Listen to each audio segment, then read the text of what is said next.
Hey gang, welcome back to another CirdecSongs interview. Before we get to running, please subscribe to my channel, please, and please like the video and comment, because I need the YouTube algorithm to know I am present so we can expand our coverage. Let me introduce our guest, and I can't begin to tell you how excited I am about this. I have followed his career for, more than 2 decades now. He is an amazing guitarist, though I don't think that's the right word, and we're going to get into that.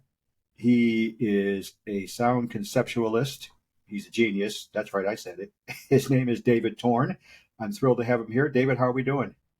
I'm good. I'll deny the genius thing because it's necessary, but you know, You know what? You're just going to have to own it, fella. That's just the way it goes. I'll own that you said it. That's fair. That is completely fair. I'm just going to dive right in. Music journalists have a knack for trying to describe other people's playing, other people's music, and I don't think that's fair half the time because it's not always accurate. So I'm going to give you a shot at it. How do you define the David Torn sound? I don't really, but partially because I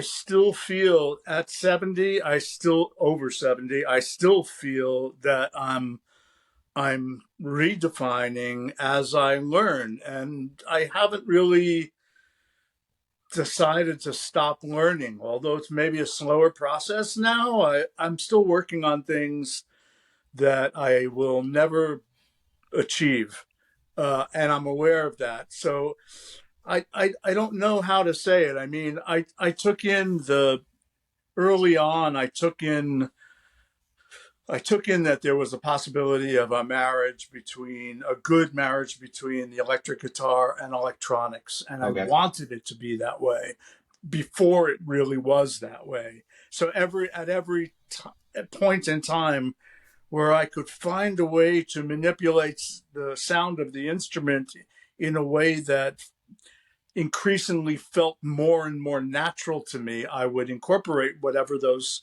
instruments were. And the big deal was back in the day, and after primarily hearing Terry Riley uh, doing the looping thing, I took that on and I proselytized for it for a few decades, even going and kind of reinstituted the proselytization of looping as an instrument again in a big way in 2015 on the internet, which Okay. actually had an effect on further effect on the manufacturers of looping devices. And so, like, the fact that I saw this possibility. I loved free improv. I love all different styles of music. I didn't want to be caught in a style.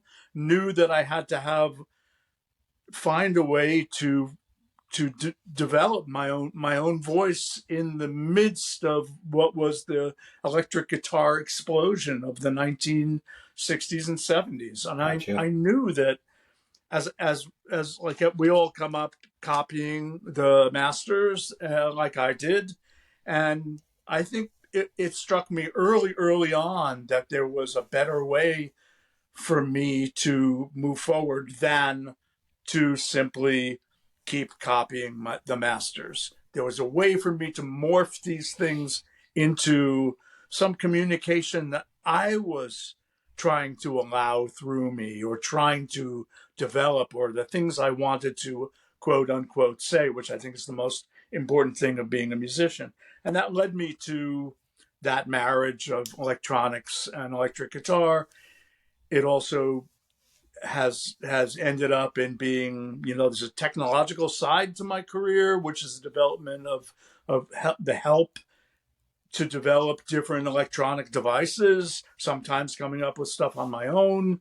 It's also led to the fact that I know that I love to make sound that is very functional with film and storylines. And while I kind of fell into that, I fell pretty hard. I mean, there's even been a period of my life where I pretty much every once in a while I would stop playing out live for 3 years, 4 years, Huh. start sitting in studios all the time, start working on films as much as I could, learn as much as I could. And that resulted in me doing, I don't know, I've probably done on my own as a composer, I guess I've done like 30 film scores of things that I think are notable, and Okay. not to mention the couple hundred that I've played on as a soloist or as a creative person. It's hard to say what I am. I don't know. It's still going. I just realized this morning that you were on the Friday Night Lights soundtrack. Yeah, I'm I a, did I'm the. I was the. I came in to save something that was broken, and and ended up writing primarily the music that was intended to be orchestral okay. until one of the other people on the show had more whatever. That's what I did. Gotcha. That's the job I did, I, and I I married. I married the band from Texas. explosions in the sky. What's it called again? Explosions in the sky. Explosions. which is Yeah, why Explosions I in the picked it Sky. up. I'm a I big I fan of theirs, and then there you were too.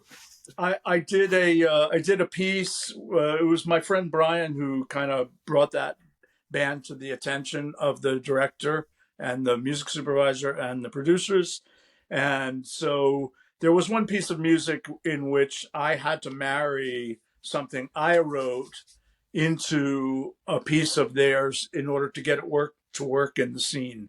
Gotcha. So we there's that one piece that we co-wrote. I never met them.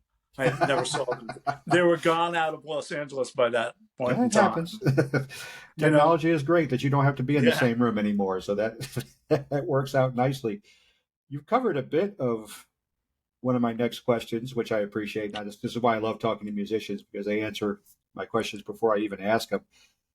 But as you were coming up, as you realized that Terry Riley was your cup of tea, because you don't exactly play Johnny Be Good when you pick up a guitar. What was it about Terry's playing that appealed to you? What reached you? It was the fact that he was doing this on his own. It sounded amazing. It was filling the room, and it was beautiful. And Okay. I would say that like one of the things about music that I knew early, because I was a rock player and I was kind of a jazz player for different periods of time. I love those. I love music. So Right. I don't. There is not a corner of it that I don't love in some way. If you named an idiom and you said, "Oh, but you don't like polka," I'd go, "No, sometimes I love polka, Yeah. but I don't want to play that. But I sometimes do it for fun. Yeah. you know, There's I time had and a to place for learn. everything. There's time and a place Yeah, for everything musically, so that works out I, nicely. I think the thing about Terry was that it was whole and it was like not like anything that I'd heard. And he was improvising and he had an instrument and he was using electronics and I was really just blown away. I was blown away by Poppy No Good and the Phantom Band. I don't know. I felt, and this is really the thing about music. Music is like a transport. It's intended. I believe it's intended for us to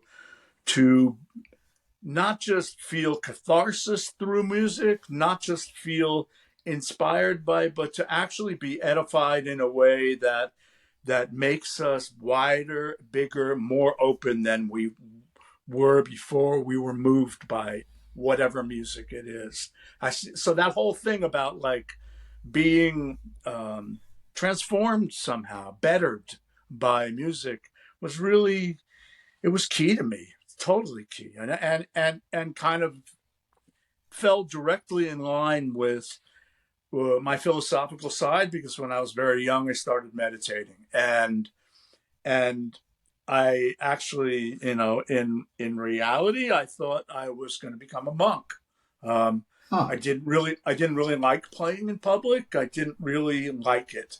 I always felt paranoid or insecure or that I wasn't good enough or what do all those people think all the time. I had all those. I wasn't good. I may have sounded good to some people, but I wasn't comfortable with it. So I focused my attention on reading philosophers and learning how to meditate in different ways, and thought I would be a monk. Huh. And then, sometime around, so I stopped playing live. I think I was probably like maybe 16 when I stopped playing out with bands and stuff. It's too much for me. I kept playing at home, and I Right. used it to write. I used the instrument to write and come up with songs and instrumental things, but never really was bringing it around until maybe I guess I was about 19 or 20 when I came back to it Huh. by Very cool. invitation. Oh no, but it wasn't by invitation. It was by my grandmother's blackmail. Nothing like a little extortion to get you to get you There to was play a a little little music. extortion that went on, and and so I actually I had to I left high school early, and I was not a well child, and I left high school early because I couldn't take it, and got pretty ill.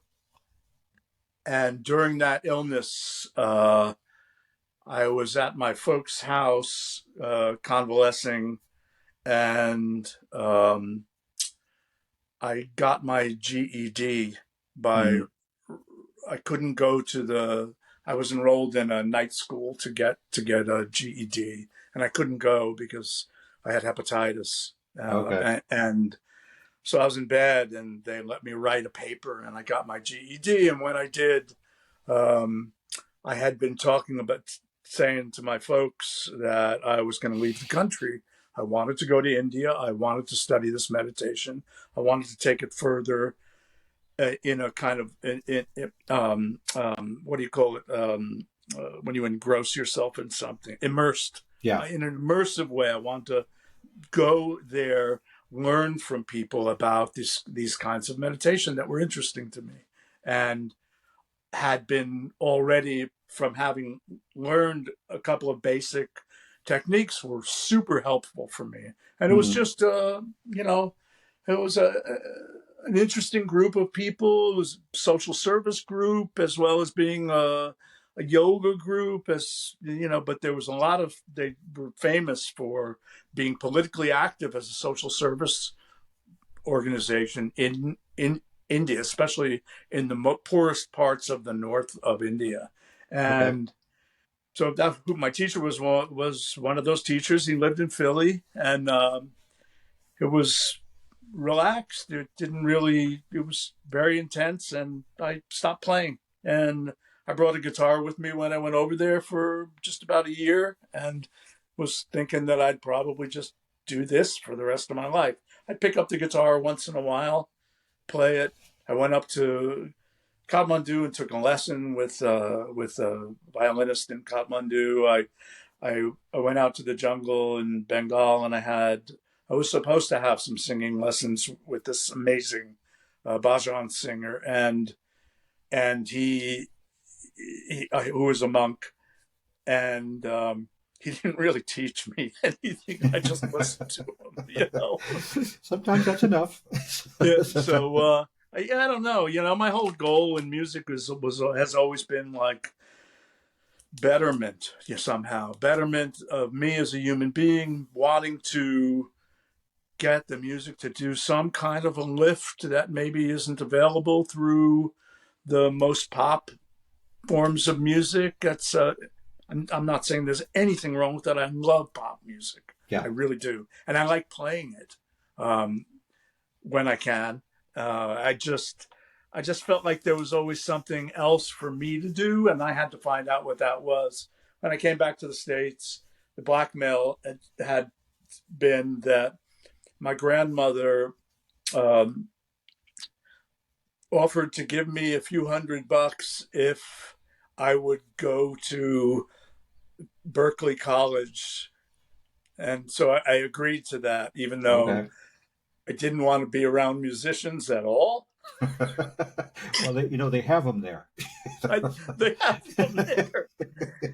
And I was very uncomfortable with the jazz players who I knew went there because they were also kind of competitive, and the only thing they were seemed really interested in doing was copying the shit. Not Right. No one was talking about like making their own music, right? Of my group of local friends. So I was nervous about it, but I figured, well, I might not come back from India, so there's that. let's just do that then.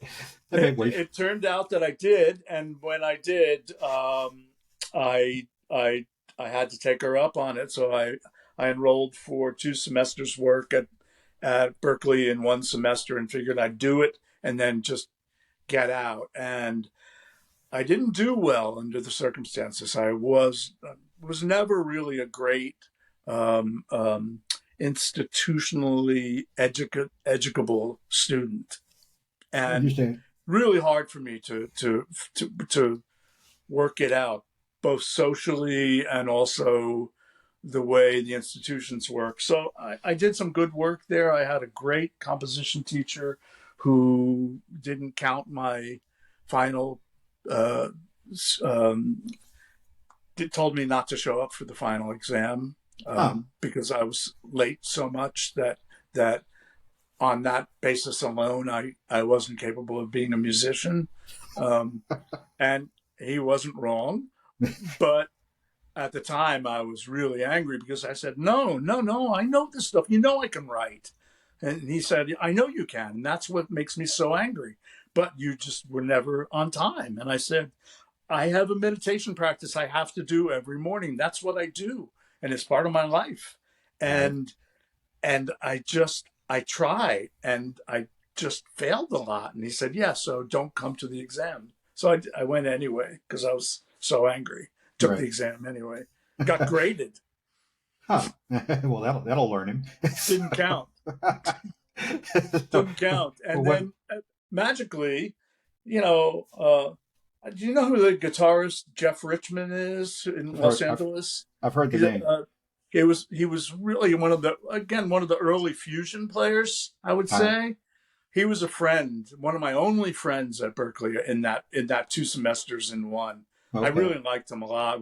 It was great to hang with him.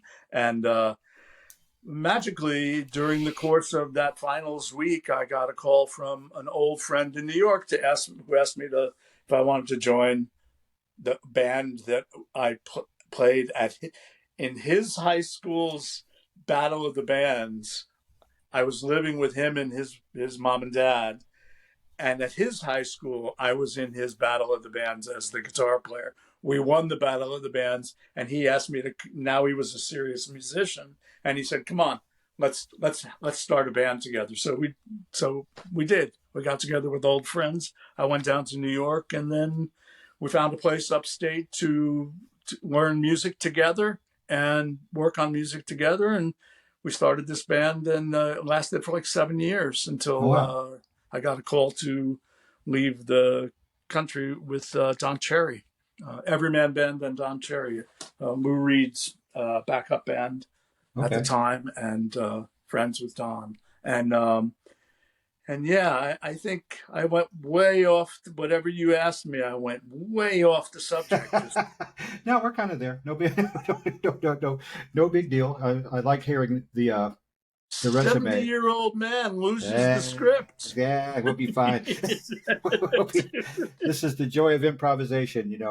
Hey, We might not take the exact path we want to take, but we're going to get there. yeah. It's not a problem. Not a problem. When I think about innovative guitarists, the three that pop into my head are Jeff Beck, Adrian Belew, and you. And it's like three different levels. Beck seems to be using most of his hands, and Adrian likes electronics, but he also has great hands. What are you using more or less to get where it is you're trying to go? Because you're the next level. Well, I'm really been at working on my hands for most of my life, but I have really been kind of divining the differences between my guitar playing and the things that are extended guitar sounds, and really finding ways to make sure that they get defined. For it's been for a few years now. I think I really started at it in the blue band Okay. because we were playing tunes, Right. and it was great to do all this textural stuff, and it was great to do. But I hadn't completely dropped that chordal right hand tapping stuff that I was doing Right. through Cloud About Mercury, but mostly I'd kind of dropped it. I was trying to get back to what I saw as I, were my roots and what should have been my roots, which is still where I am. And now I have a lot of things that are clearly guitar, and I think that Jeff, Adrian, and I have all influenced each other. And I was shocked when I found out from Jeff himself what he got from me. Mm-hmm. And I know what I got from him because I was, my real discovery of Jeff was when he played with Stevie, Right.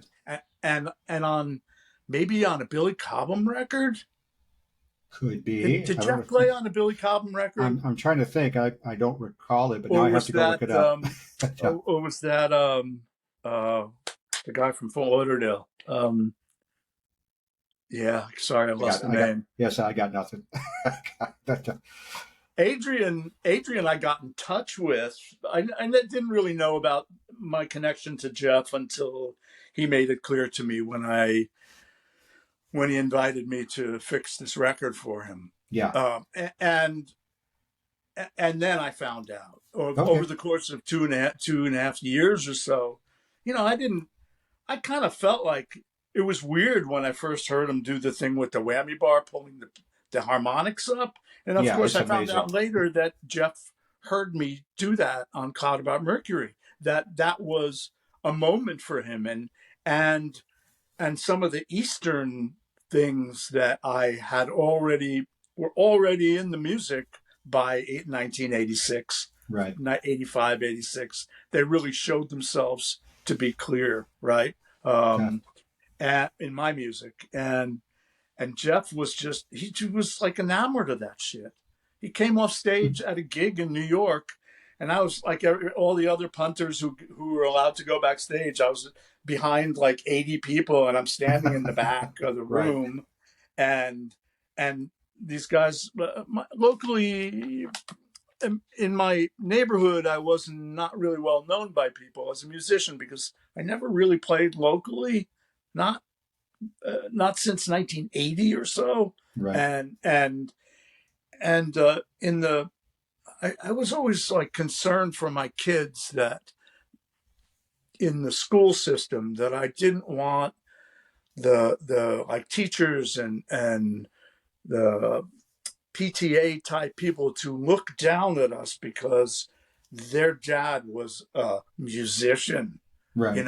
So I never talked about my career to anybody locally, almost never, except the musicians that I knew, and we're kind of a remote, people don't see each other that often here. Right, it's kind of like the difference between, like, if you live in Harlem and your friend lives in like the bottom of Soho or somewhere deep downtown like that, it's like you're like a presumably a 20-minute train ride from each other, but it never works. No, it's almost like they're on another planet. You're on another planet. You're on completely other planets.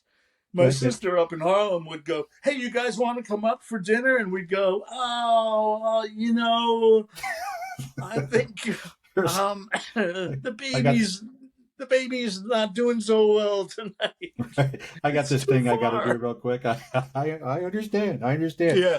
For the uninitiated, by the way, the blue band is Bruford-Levin Upper Extremities. At least I'm assuming that's yes, yeah. That was what was that? 1990. There's a lot of guitar playing on that. Oh, there is. Yeah. It's you and Bill Bruford and Tony Levin and Chris Botti. Or is it Botti? Yeah. I think it's Botti. Chris kicking ass. Yeah. That's an amazing record. I want to say that was 1998, give or take. I really loved those days. I hated the breakup of that band. It's one Yeah, of the yeah, rare moments where I felt really like disappointed, hurt. yeah. That It's two moments in my life, two bands that ended but this one was really important to me, and I was so sad when it ended that I it took me a while to like absorb that there was probably things going on in Bill's life that we weren't privy to, right. and that he had to contend with. But I didn't think about it at that moment, and it was very angering because we were peaking. Yeah, You know, yeah. it The was live, getting better and better. yeah, the live Tony, record was remarkable. So I know oh what you mean. man, I think so too. And because while we were making the record, Tony just popped out and said, "Well, I started this band. Me and Bill named it." And he said, I don't like the name of the band because it's clear to me, said Tony, that this is a band, Right. not two leaders and two side guys. Yeah. So he said basically, functionally, he said, I rue that we named it this other name. So let's keep it down to the BLUE if we can, and I just want you guys to know that we're equal partners in this thing. Yeah. And I actually, it was my moment to go, let's get some free improv in here, please. Intros and outros. I don't care if that's all there is, but please let's do it. If we Yeah. keep doing it, we'll be able to get tunes out of it. Just please, this is very exciting for me. And so the end of it was like, wow, dude, no, Bill, don't do this. We need this, and it's the difference between being in a band and having a project is what it boils down to. And this was, yeah, yep, it was that kind of chemistry. And if you haven't found that record, kids, go and seek it out because it's remarkable. Like you, I also really enjoy the live record because it shows where we were headed to some degree. We were heading somewhere, and we hadn't made that record yet, and that was not to be. That next record was not to be. If memory serves, and correct me on this because you were there, didn't you guys play something from Thought About Mercury? I'm trying to think. I think we had two tunes, but God, even playing with Osnoy and Tony in February, the day that I got COVID, right. in New York, JT Bates, we played badly, mind you. I messed up as much, if not more, than the other guys. We played 3 minutes of pure entertainment, but we also, I think that with Blue, we also occasionally might have played Previous Man. I think. Okay. One of those tracks. I'll have to look.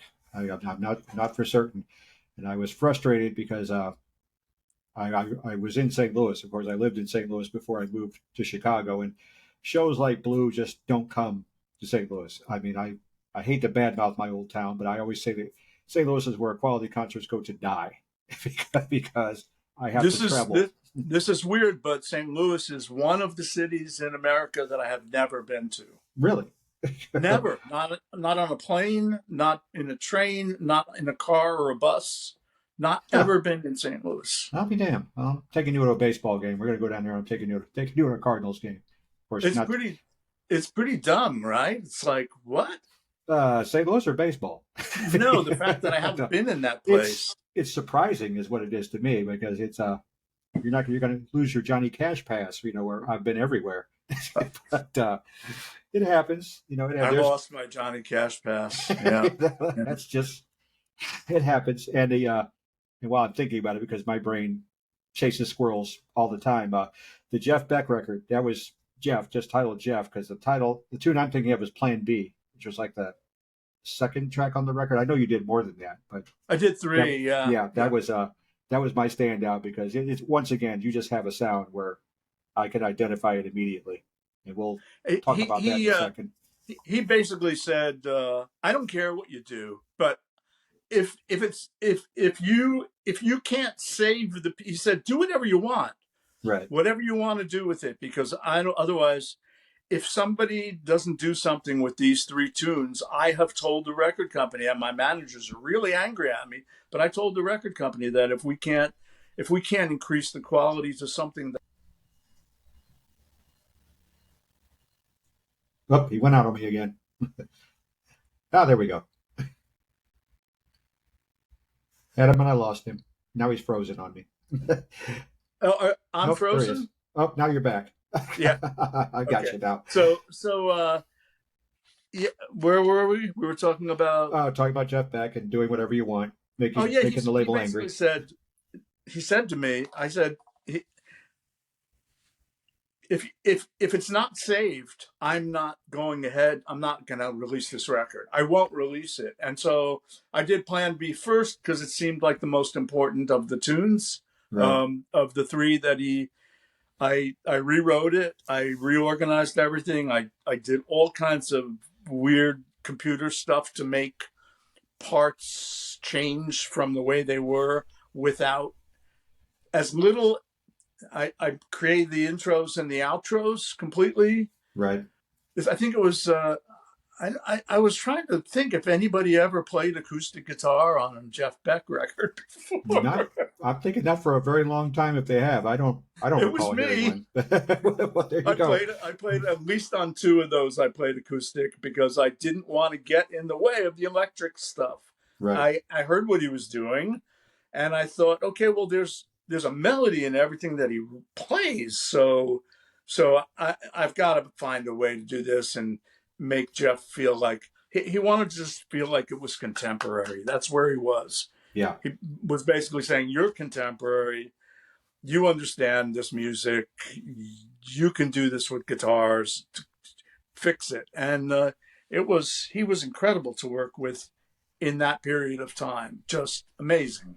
Yeah. It was just, and it was fun. It was really fun. That gig in New York where he just called me out from that crowd, basically yelled across. He stood up on a table looking for me, go and yelled across the room, "Hey, Tone, you hear me playing your licks, man? You hear me playing your licks?" And I'm like, and all these guitar players are looking at me, and I'm with my friend Hector Castillo, and I'm like trying to hide, feeling great, but also going, wait a second. Wait a minute. He just said that to me. I don't believe that. I know, across 100 people in the room. Well, Like I was like, maybe it was 60 to 90. yeah, I don't but it's one of those moments, I'm sure, where it's great for your ego but terrifying at the same time. Yeah, just it's guitar player fans at that level. It's like a thing. It is a social group in some ways. Absolutely. I never really, I could say that maybe until pretty recently, I never really felt like I was an accepted part of it. Okay. Early on, I took on when people said, "Oh, he can't really play regular guitar at all." I took that on, and I went, "Okay, all right, I'll quietly agree with you. I'll say, yeah, I mean, I'm not a normal guitar player. I'm looking for my own shit, and Right. I'm just keep looking, right?" and that part of the social group is uncomfortable because, in fact, what it is competitive. Right. It's not. It's always comparing against a master level that everyone else is trying to copy, and there's competition in that people make little hierarchies around their heroes. The Right. Holdsworth fans, for example. Yeah. I was a Holdsworth fan. I knew that if I kept using the whammy bar that Alan used it, I was never going to find my voice. Yeah. Never. I would never find it. Got to drop it. Okay, I have a really good. My left hand is for a small guy. I have a good stretch. It's okay. like, And you need one with it's Holdsworth. wide. I can almost get these guys like completely parallel and use them that way. I trained that to happen, and I same thing with Alan. I kind of went right. So he's somebody that you can listen to him, but you cannot play his licks anymore. You Right. want to play his licks, find a way to learn it and then turn it into yours to make sure that you don't suddenly feel like you're channeling Alan Holdsworth or Jimi Hendrix or Jeff Beck or I don't know, Lindsey Buckingham or Yeah. Terry Ripdahl, or or Abercrombie, Right. Schofield. Right. There were all these people around me, like the. I think that was. It's just interesting, like what happens to a musician's brain in the realm of being a public figure to some Right. degree. Makes It's sense. different. It's different. I just never wanted anything to stop me from trying to move forward. So Right. the It's things that I was working on 40 years ago, I'm working harder on now. still working. It sounds to me like what Gil Evans said about Miles, where he took the sounds before him, Louis Armstrong and Fats Navarro and Clark Terry or what have you, and he poured all those sounds into a funnel, and then what came out on the other end was ultimately his. So that sounds to me I like what think you were that's going for. I do think that that's true for a lot of us, and I know and it's not like it's not a negative exercise. Mm-hmm. Actually, finding ways to move it around. The influences are always going to be there. I'm always going to love Terry Ripdahl's playing. I'll never not love his playing. Right. I absorbed so much of it that on the first record I made for ECM,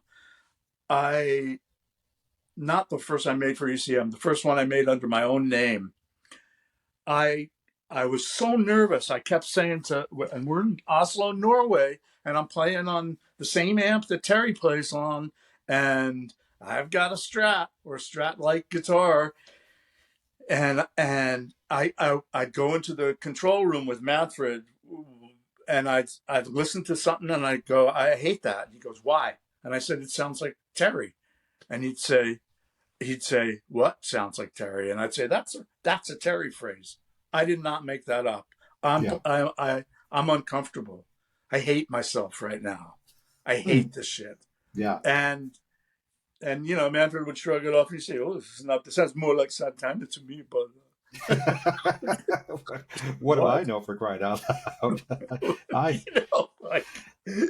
I don't know. So I don't know that whole thing about defining where you are is it's kind of, even for old in this age that I'm in now. Like I said, I'm working so hard at these small pitches, getting control over small pitches with the whammy bar, so I can do these things that more and more comfortably, and also big pitches because I'm exposing the guitar now all the time. So amidst the electronics, interesting. it's not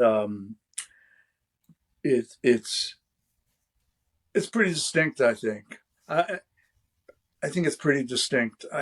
I felt that way a little bit with David Sylvian, that there was an opportunity for the guitar to really stand out as if I were a soloist, which I always said in public. I hated playing solos because then you're playing a solo. I like the ensemble work, making the arrangement something that it wasn't before via the way I approach the instrument and or the way it sounds, just changing the way the band sounds, giving it something like of more size or more aggression or clock fucking, as I still say, my favorite phrase. messing up, trying to mess up a steady rhythm so that it becomes a little bit more interesting and takes on another kind of breath. It's this whole thing is, it's just like the rest of life. Music is a journey. I feel like there's no. If I stopped playing right now, I'd probably still be trying to improve in my head. Right.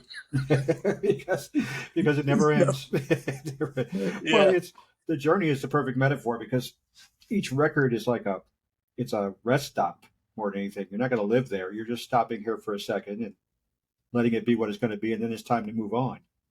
It's actually it's a critical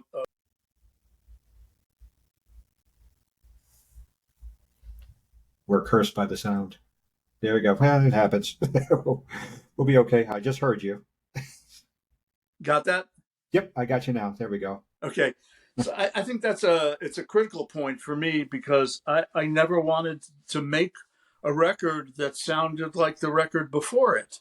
Right.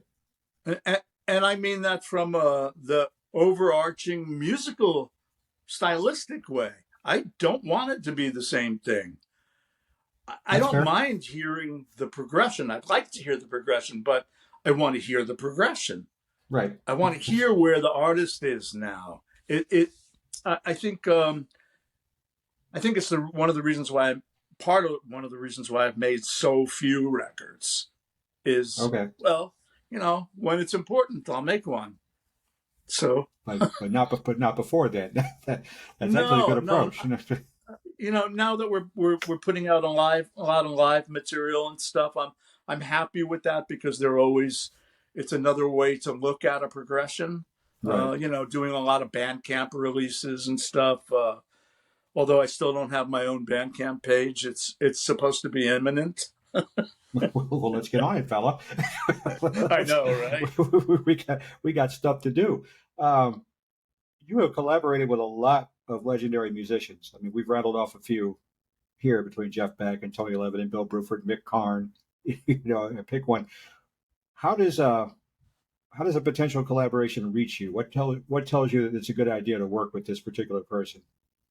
Well, I think knowing something about the music or thinking already having some perceptions about the music and the person and is the situation right and am I going to bring something to this? Do I think I can bring something to this? And I mean there are plenty of things situations in which I walked in thinking that I would be useful and found out that I wasn't going to be useful and stopped working on them and said, Right. I mean, it's a terrible story really, but I was in New York working at Clinton Recording on some film. It might have been. No, it wasn't. I was going to say No Country for Old Men, but it wasn't a Coen Brothers film. It was a film that my friend Carter Burwell, it was his score. I was playing on it, doing creative stuff, and also reading the things that he had written for me. Usually they're very interpretable because they're solo lines or they're with like two celli or something like that. So Right. it's really absolutely really edifying to do those sessions with him. Always has been. So great. And I was in the studio and apparently T-Bone Burnett and T-Bone Burnett and Elvis Costello were in the studio upstairs, Good and combo. T-Bone found out that I was there. It turned out that they were recording a song for a Coen Brothers film, and would I like to come and spend an extra day around there working on an Elvis Costello tune? And I was like, dude, so deeply into this, and I was so into it, and so my friend Robbie Aceto was helping me out on the gigs at that period of time when he wasn't working. So we'd drive into the city together and he'd take care of all the gear stuff or half of the gear stuff. And I'd take care of the rest of it and set up and all that stuff and park the cars because that's the most impossible thing in New York to do while you're trying to do a session. Yeah, Right. Chicago is very similar. Having a car is pointless sometimes. I believe. Just goodbye. Yeah. You have to have like three people with you at all times. Exactly. Hey, can you just watch the car while I'm? So the session was going on, and I heard the tune. I came into the session, set everything up. Me and Robbie set everything up, and T-Bone says, Elvis says, hang out for a while because it's going to be a while because we got to do overdubs on this guy, and then John Medeski's going to do his overdubs. Okay, the guy does his overdubs. There's a meal. The guy's still doing his overdubs. There's a break.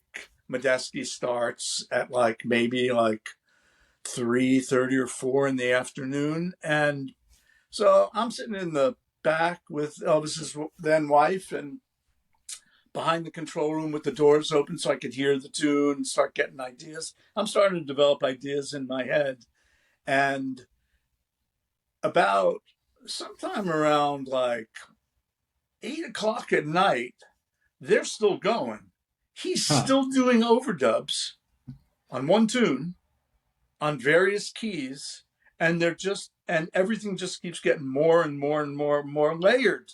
Right. And I didn't, this is bad language, but I didn't want to be a male appendage about it, but I started saying, hey, I've been in the studio for 4 days, so downstairs, so oh, you want to go out and get dinner? I said, no, hang on. If you think we're going to be, we're get ready soon. Anyway, 8 o'clock at night turned into dinner in the back room of the studio behind the control room. And then around 10, I started losing track of my ideas. And I didn't want to leave because I just thought, well, eventually they're going to be done, right? So it is nearly 2 o'clock in the morning, and they said, hey, David, you're up. And I said, I don't think I should be. It's 2 a.m. And I've been here for a while. And I said, well, I'm kind of exhausted, and you guys, this song sounds amazing. Yeah. And every nook and cranny of it is filled. I don't even know how many tracks. I wasn't counting. Right. But it certainly was more than 24 tracks of stuff being played back. It sounds great. The song sounds great. It's good enough for the film, definitely, but it just sounds great to me. And he goes, well, don't you have some ideas? And I said, I did, but I mean, and I just don't think this is maybe the right thing to do. And he goes, him and T-Bone go into a little discussion with each other. Me and Robbie are sitting in the back room, and Elvis goes, hey, we can just pull out anything you don't want to hear. And I said, I don't have a handle on what I'm hearing here. There's really a lot there. It's big texture. I couldn't. I don't want to decide what I'm hearing and what I'm not hearing in the situation when the song sounds so good. And he goes, okay, well, just try your ideas. And I said, okay, I'll try, but I just don't see how I'm going to fit in. I really don't see it. And he goes, you really think that? And I said, I really think that. And I went out into the studio. I said, okay, fine. I set up. I'm turned on. Everything's in tune. I thought, okay, well, I'll build a little background, a really open sounding kind of loopy thing, really open so that there's some texture attached to whatever I play, and that'll be cool. And I went about I don't know, maybe a minute into the track, and I went, nah, it's 2:30 now. And it might have been later. I have to consult Robbie for that because he'd probably remember. It might have been 3:30 at 3 and 3:30 when these things happen. And I just stopped and I said, you know what, guys, I feel strongly about this. I shouldn't be playing on this. What do you mean you shouldn't play on it? You're here and you have a guitar. And I said, it's not the right thing to do. I just feel like it's not the right thing to do. You got so much going on that's so good. What could I possibly add to that? Yeah. And I just don't think it's right. I said, you don't have to pay me. It's okay. I understand mistakes occur. And Elvis goes, it's not about that. And I said, yeah, it isn't. So I'm just telling you, musically, I'd love to play with you, Elvis, but I don't see that. I don't see me in this at all at this point in time. 6 hours ago, I could imagine it. Now the space is filled. And he goes, "You're really serious about this?" They go dead silent in the control room, and you can just see them. Robbie's in the room with me in the recording room, and you can see these guys, and they're really discussing it. And I said, I saw them discussing it hard, and I just went, "Listen, guys, it's okay. I want to go home. Home is 2.5 hours drive. It's whatever time in the morning. I'm not going to be home till daylight. This is not happening, and it's cool. And the piece sounds fucking great. Yeah. So there you go." Well, And Elvis looked at me like, well, "This is kind of crazy." but it takes a special kind of musician to know what not to play or to I play couldn't nothing. hear it, and I really felt like I was being some kind of dick or something, and Yeah. I didn't. I emailed Appendage. Yeah. Or we could just go with Richard. Yeah, there you go. and I didn't mean it that way at all. I mean, it would have been thrilling. My wife and one of my sons, huge fans of Elvis. It would have been so cool for them to go, "Hey, Dad played on the Elvis Costello tune in the Coen film." Well, it's like, yep. Oh, yeah, I missed out on that. But, sometimes you just got to know when to step back. That kind of thing happens. But odd one, though, right? Oh, that was a collaboration I did not see coming. But, me neither. And I'm a fan of both of you, so it just never dawned on me to put you two together. But go figure. But I will. I mean, yeah. I'm on. I did 2 records. One record with Cheryl Benteen. One record with Manhattan Transfer. That's interesting. Yeah. I mean, there are a lot of records that people don't actually know that I'm on. Playing both guitar and also doing the textural stuff. Both. Okay. But there's really a lot of them. so now we have to go do homework, ladies and gentlemen. Let's go back and discern the David Torn discography. That's I've already got one of those I'm working on with Bernie Worrell, for crying out loud. There's a lot of them that I really enjoyed. I really enjoyed working. I wish he were still working, to be honest, both for him and for me. Anything that Craig Street produced was always an amazing experience. Really just fun and family oriented somehow. It always felt like every band that was in the room felt like a family gig, from Katie Lang's record to the Chocolate Genius record to Meshell Ndgeocello's Bitter, to records people whose names you're not going to know, to John Legend. All those sessions were like, it really was like just like being a part of a family, and everybody was there pulling for the best thing at all times. Right. Very unusually positive recording sessions with Craig. He just knew how to put people together, I guess, and players. Shame on me. I forgot you were on Meshell's record. I just saw her a couple of weeks ago. She came through on tour, and I've got that album. Now I'm like, okay, now I got to go back and take a listen to that. Every once in a while, I send her a little note. I kind of miss Meshell. She lives really close to me, not that far away. And she's always in a studio that I also inhabit. Okay, so you'll cross paths again sooner or later. But yeah, I love her. Let's talk about one writing on that record. In fact, on Bitter. Huh. Now I definitely have to go back and listen to it. So I guess I know what I'm doing later this afternoon.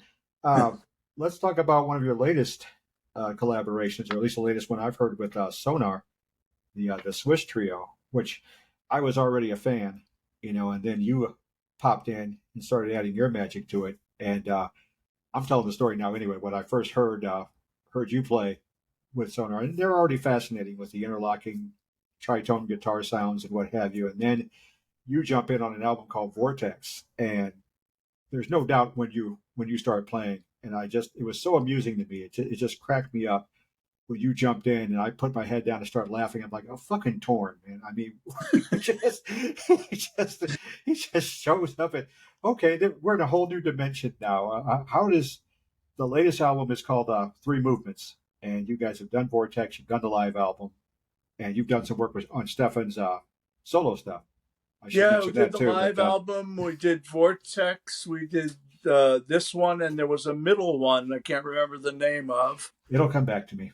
But Yeah, they're and two of Stefan's solo records or solo projects. yeah, and his fractal guitar project. it's funny about Vortex because I was hired as a producer.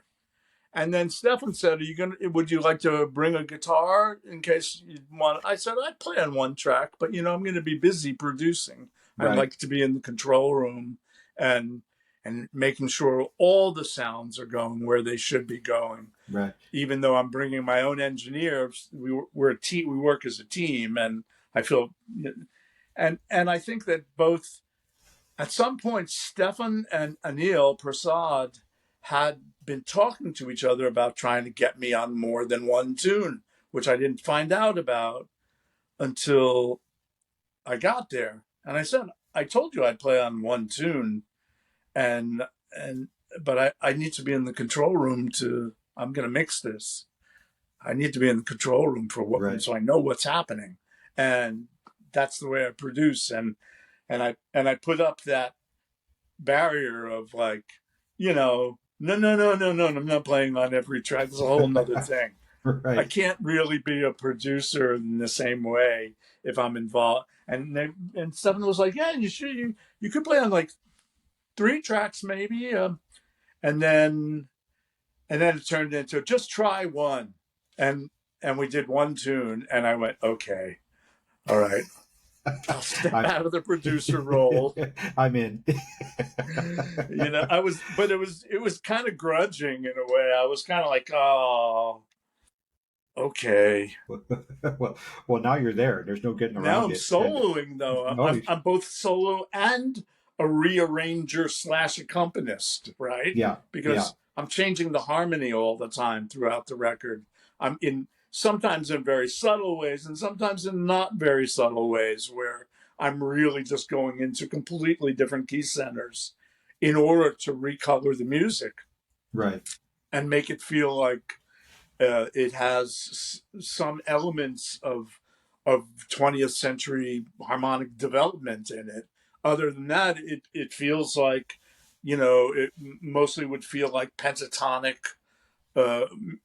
or modal music that just happens to change keys but remains modal. Everything's inside of the mode. And I think that was, once I did it and I listened back to it the first time, I went, yeah, that's pretty cool. That's pretty cool. We've got a thing here. But Are you sure you like this, though? Because it seems like it's ruining something. Well, my thought was, and this is a very elemental description, without theory in it. And I love Sonar, let's be clear about that. But their sound from their earlier records is a little dry. There's not a whole lot of reverb happening or, a lot of echo. But when you came it's not just the reverb that you're responding to. It's the fact, my opinion, it's the fact that what, and Stefan was clear to point this out, that this was also what he thought was happening, was that my playing is so idiosyncratically expressive that alone, even without the reverb, changes the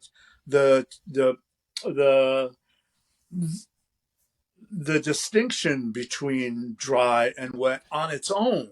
Exactly. Even if you take the reverb off, just playing wet, emotional, something that is connected directly to an emotion rather than to precision, mathematical precision, is going to make a nice contrast in the same way that, I don't know, when it's like when Miles had what's his name play guitar in the band for the first time from Chicago, the genius guy. You're talking the 70s or? Yeah. Because like Pete Posey, all of a sudden that music had this like other thing. Yeah. Very expressive.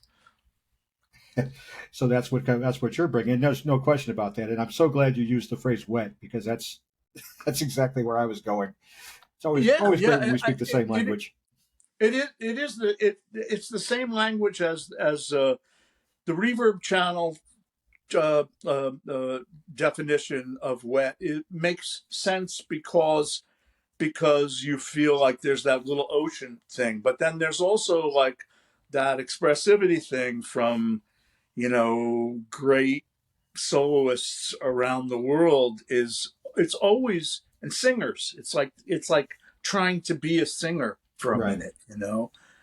With the guitar you have much more room than that because you can also accompany and alter harmony by being an accompanist in music like Stefan's, which is, I just, as soon as we fell in and I realized that I could just leave these huge spaces if I wanted to. I could just not play for a minute in school and Right. then just make sure that the next entrance is really important. It's really at the right spot. Yeah, if you're going to show up proper. It should, right. that, Show up makes fully it dressed. exactly. Right. Exactly.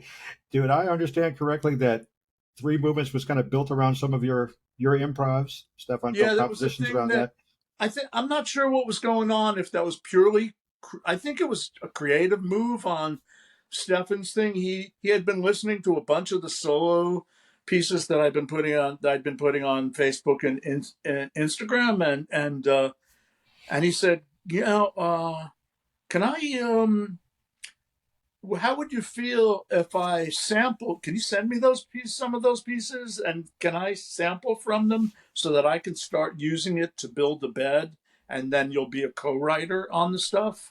I was like, yeah, sure, of course, go ahead, take it, and I sent him the material when he wanted it, and that's what ended up getting him to helped him to build the shapes of the pieces. So walking in, I felt really good because I listened to the demos with my stuff in it, and I thought, yeah, this is nice. I like it. It's like Sonar, except it's slightly more interesting. And then I discovered that finally Stefan agreed that Bernard should also be doing his kind of looping and ambient stuff, which from the beginning, I was mystified as to why he wasn't doing that. And Right. I wasn't really mystified you know, because Stefan constantly has the two parts of the guitars all written out. So he had to have that person doing that, some Makes person sense. doing that. But Bernard's such an incredibly great musical resource on his instrument and he's been looping for a long time, really long time. So Not there's nice level maybe of not experience there. 1978, but long enough to know what he's doing. longer than most. Right? Definitely longer than most. I am an amateur guitar player, and I stress the word amateur. But I've said it 1,000 times, I want to put something together for other people to play on. And I said to myself, I want to create some kind of Torn type loop, or a post rockish David Torn type loop. And I don't have your gear. I have like a Boss Looper pedal and a delay pedal. Can you recommend any kind of way to go about creating not your sound per se, but something that's in your family for an amateur guitarist? I think in where I currently am, the technologically is I only bring that rack around with me now when it's a gig that is capable of traveling safely. Otherwise, Okay. I just don't bring it anymore. So I have now really changed my setup a lot, and there are a few devices that certainly there are a couple of looping devices. There's of course the Chase Bliss blooper, Mm-hmm. which is quite deep, and you'll have to go into it in order to get some of the the best out of it. You'll have to learn about it. You have to take the time, get the methodologies together. Strangely, it is very MIDI capable. It can do everything you want it to do. Most things you can dream about, not all, but most, you can do over MIDI with the blooper. But I don't like carrying extra pedals with me because I already have too many. So I don't want a MIDI setup anymore. So I have learned to use the blooper and all of the Chase Bliss boxes that do sampling. Um, by putting them on the table next to me where my rack used to be. And I just keep them on my right and I play them with my hands, just like I used to do with the PCM 42, the old lexicon thing. So Yeah. I think there's a hell of a lot that you can do. Some long delay, like an Eventide Rose, and a looper like the blooper, which is very powerful, super powerful. Many things can be done with it, and a nice reverb, which can be small now. Any Right. new neighbor reverb sounds, any of the good ones, and that's almost all of them, sound amazing, like studio quality reverbs. And there's what's that one called? The one that's made in San Francisco, and it has like wood sides, like a like an old Moog Oh God, synth. I It's am really not nice. I sure. think it's Okay. called the Polygraph. I Okay. forget the name of the company. I'll have to look it Um, up. I'm going to do that. Can you mind hanging for a sec? Oh, I've got nowhere to be. All right, that is. I think I missed my meeting, by the way. Uh-oh. Now we're That's now okay. we're now we're gonna get in trouble. I'll be in trouble. Tell them you were having fun. You were helping Uh, a young YouTuber, increase his exposure. oh man, I can't even remember. It's not called the Polygraph. Uh, Rupert San Francisco. If he doesn't find it, folks, throw it in the comments for us, please. Is there somebody live? No. We're chatting now. It'll be broadcast later, but All right. there's always room for commenters. Oh man. Oh God. I can't believe I can't remember the name of this company. The name of the company starts with a V. Okay. It's a couple and they make these incredible devices. And one of them is a really interesting looping device. It's called Poly something. We'll It's find it. not Poly Grip. Yeah, no, it's not poly. There are trademark issues if they call it that. That won't work. Yeah. So, I um, think the lawyers will get involved. I'm not but the sure. other ones, like, I mean, the long delay line thing, like the PCM 42, you can sort of get to that on a Eventide Rose. You can definitely get to it on a blooper in a very particular way. It's a little different than the PCM, the Lexicon, but there's so many of them. I could just make you a list. Okay. It really is. I've had an active effect on a lot of the looping devices, and it increased since 2015 again. Okay. When I ranted on the internet about how lame the looping device manufacturers were, that were not investing in anything that even remotely came close to what we actually had in play in the late 80s, right up until like 2001 or so. Huh. Now, why I why mean, is that? Do you think, it's or why because was that? nobody learned how to do anything with a loop other than do like an Ed Sheeran song format, play part of the song on the loop in front of people, that phrase sampling thing, Right. and like learning how to manipulate the loops was something that was originally, that those were high priced items. Yeah. PCM 42 with the modifications was expensive, as was the Electric's repeater, and the Oberheim / Gibson Echoplex Digital Pro, which is amazing, was it was up there too. Not like those other two were, but it was up there. There's a company in San Francisco, another company in Northern California called Looperlative, and they make really interesting looping devices, Hmm. pedals, and rack mount things. There's a bunch. I mean, there really is a lot.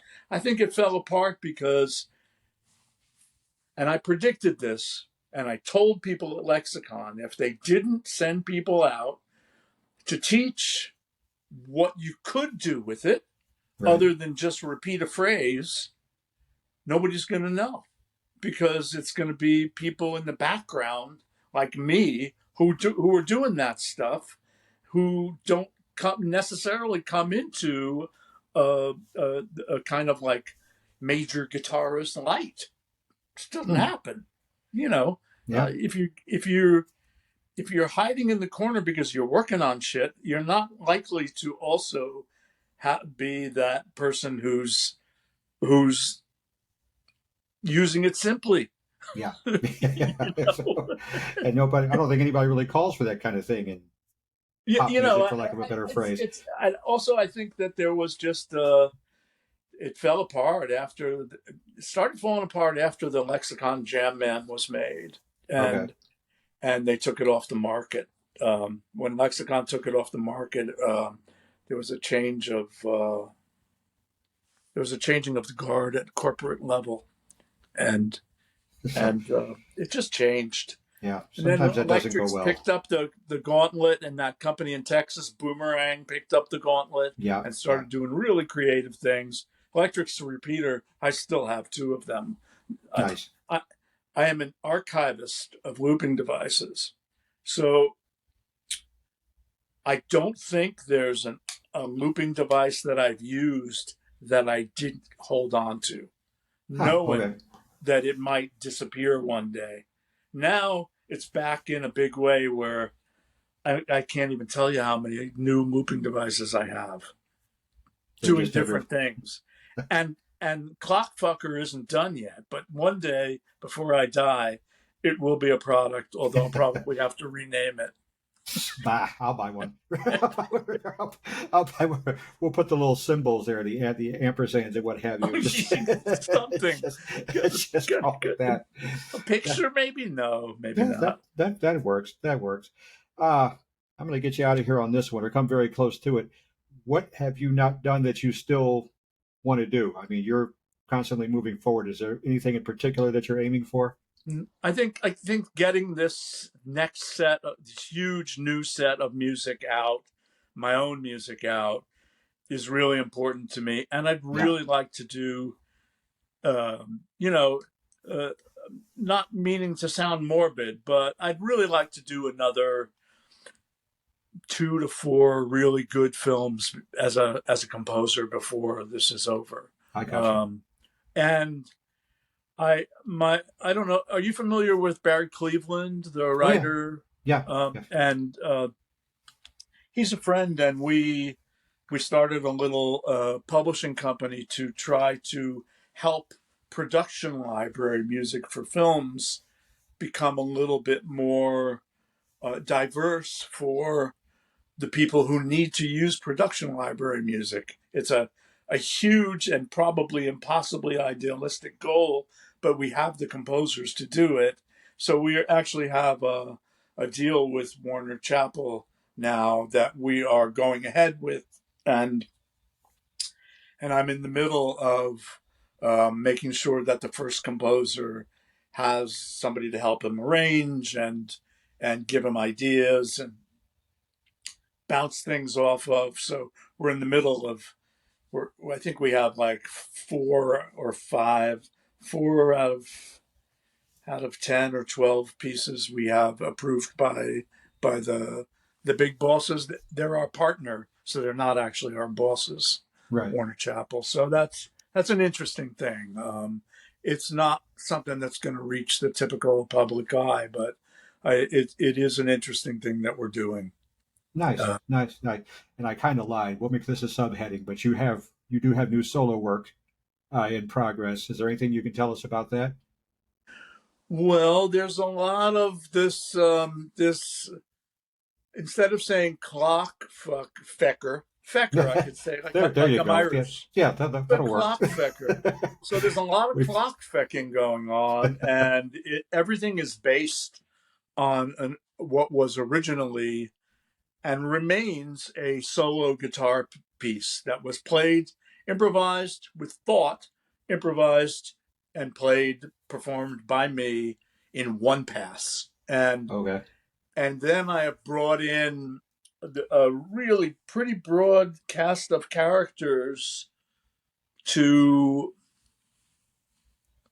have them play and arrange their playing, as well as having the solo guitar pieces. So originally, when I conceived of the idea, I thought, okay, so we do one release that is everything with everybody in it, and then we have a secondary release like on vinyl that are only the original solo guitar pieces. Huh. Okay. So I don't know how far that idea is going to go, because the guitar pieces by themselves are quite long. Most of them are between 8 and 23 minutes. The musicians that are involved so far are Tim Byrne, Matt Mitchell, Jess Smith, Kate Gentile, Matt Maneri, violist, Aurora Nealand.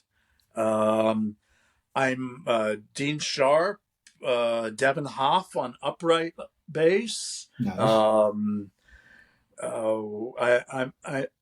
I think Matt Chamberlain still might yet play on one piece drums. Great drummer. I'm pretty sure I invited Nikki Wells to sing on something. She's an incredible guzzle singer. A young woman who was raised in the north of India and speaks or sings in Urdu and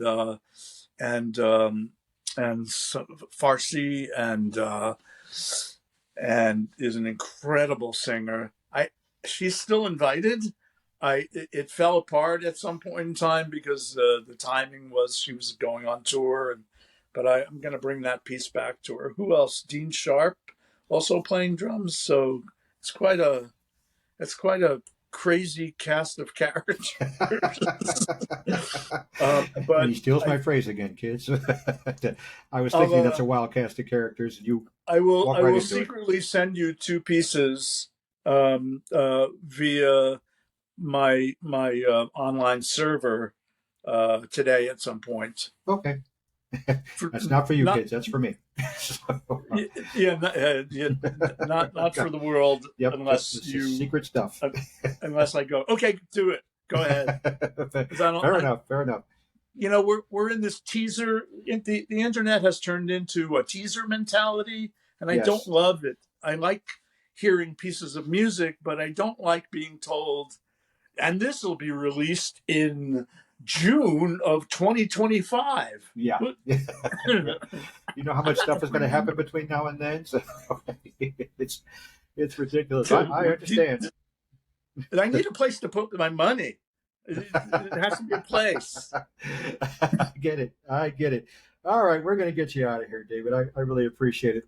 Let's shamelessly plug you here. We can find you pretty much on all the streaming services or Bandcamp.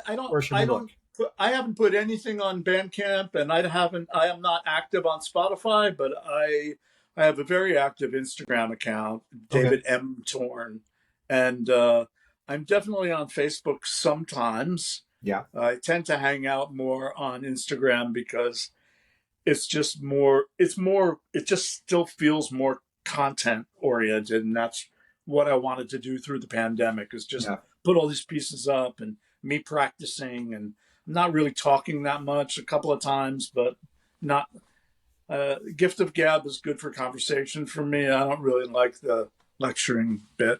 That makes sense. I mean, the playing is the interesting part. Every time I stumble over one, I have to stop for a second. let me hear what's going on here. Get my brain melted again. That'll carry me through the day. David, I can't thank you enough for taking the time. This has been a blast. Definitely look for those two pieces and be prepared for. I don't really know. I'm going to send one that's. I probably should send you 3 so you can really hear guitar really super clearly. Okay. I'll do that. Yeah. I'm looking forward to it, and eventually, boys and girls, will let you hear it, but not right now. So, once again, please like and subscribe, and please comment, because there's so much here to talk about.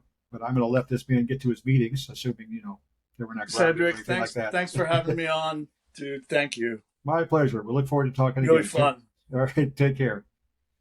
Maybe we should forcibly put a time limit on the next one. Ah. Why would we want to do something like that? As long as you're okay with that. Why would we want to do something like that? Don't be silly. we talk till we're done. Perfect. I will talk to you again soon. Take care. What's his name? Walter Becker say, "Sue me if I play too long." Yeah, exactly. Or like Coltrane said when he takes long solos, it took me that long to get it all in. So that's just the way it goes. All right. It'll be all right. Dude. We'll talk to you soon. See you.